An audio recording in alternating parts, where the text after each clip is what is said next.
Played a lot of quarters there at Iowa. How did that kind of help your game and kind of help you develop as a defensive back? It helped a lot. I mean, just that quarter system, I think it fits me as well. Being able to sit back and read the game, learning my run pass. I think that's something that took a little bit of time, being new to the game, just understanding my run pass keys and then being in the flow of the game. But it's definitely helped me a lot. I think a lot of teams run quarter systems in the NFL, right. So I think I'll definitely be easily adjusted to playing in the NFL system. I think that's what a lot of my former teammates have told me, that I'm actually going in. You really shouldn't have any worries because you're probably pretty much more developed than a lot of other players playing in that Phil Parker system. So I think I'm pretty confident, going into the next upcoming process for sure. What do you think about the NFL going to this quarters heavy type of thing? You think this is a good thing for the NFL? Obviously, you're a big quarters guy.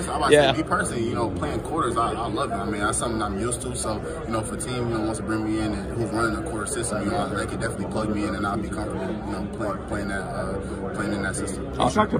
How you doing today, man? What's up, man? I'm blessed. So you play a lot of nickel in college, a lot of that inside stuff like that. And when you're in that nickel, it's pretty difficult, and I don't think people realize it. What does it mean to be like a nickel corner? First off, I'll say appreciate y'all for having me up. Secondly, man, I feel like the nickel spot, it is different. For me, I don't think it's difficult. It took reps, it took trial and error, but at the end of the day, man, it's at the end of the day, it puts you closer to the ball, so it teaches you football a little bit more than just playing on the outside. But man, I love it. It creates some versatility for me. I enjoy it. Yeah. Can you talk about the pride you take in fitting the run from the nickel? Yeah, for sure, man. I pride myself on being a person that, just throw my body in there with no care. So, man, fitting the run, it's never been an issue for me. Being that, I'm not no 200-pound guy.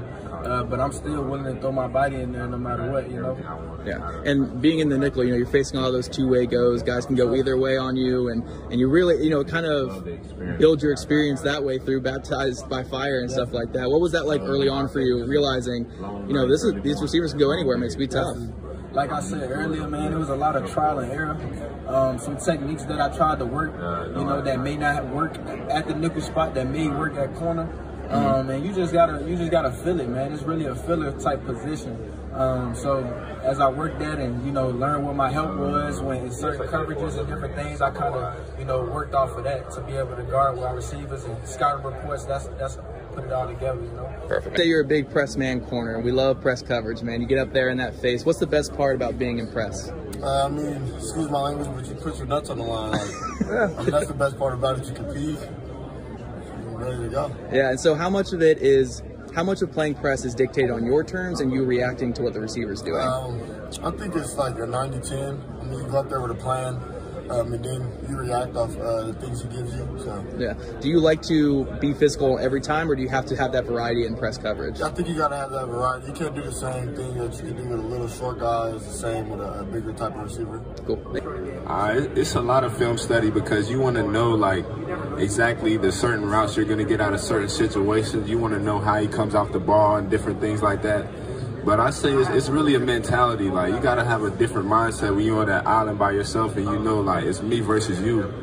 And those are the situations I thrive in. I like to be in those one-on-one situations where it's like me versus you, and I want to see who got that dog in them for real. So you got to have that. Do you like to be in that step kick, be physical, or do you like to mirror and match them? What do you like to do up there in your press techniques? I like to step and use what God gave me. God gave me long arms, strong arms, and I like to get up there and just really press him out and let him know you're not going nowhere. Yeah, and the last one, if you're going against a smaller guy, is it still physical as well as a big guy, or do you kind of change it up based off the size of your receiver or the type of guy they are? It varies based on your competition. Some guys are a little smaller and twitchier, so you might have to give a little more ground, but I definitely like to use hands, but you can also change it up and act like you're going to throw your hands and then just motor out. So It's a lot. I got a toolbox. Yeah, awesome. When it comes to being in press technique and being up there in press, how much of that is film study? How much of that is feeling your opponent out? How much it goes into how you attack guys? Yeah, just a lot of it is film study and also, feeling them out. I mean, you watch them on film, you kind of get an idea of what that receiver's going to do to try to attack you.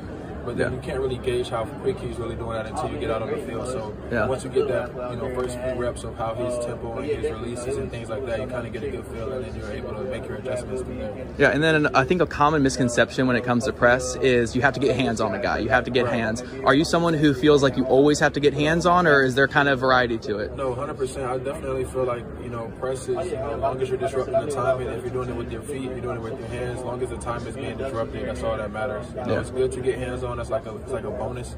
You can get hands on every time, but I mean, even if you watch NFL football, I don't think there's a corner that gets their hands on every single time. Right.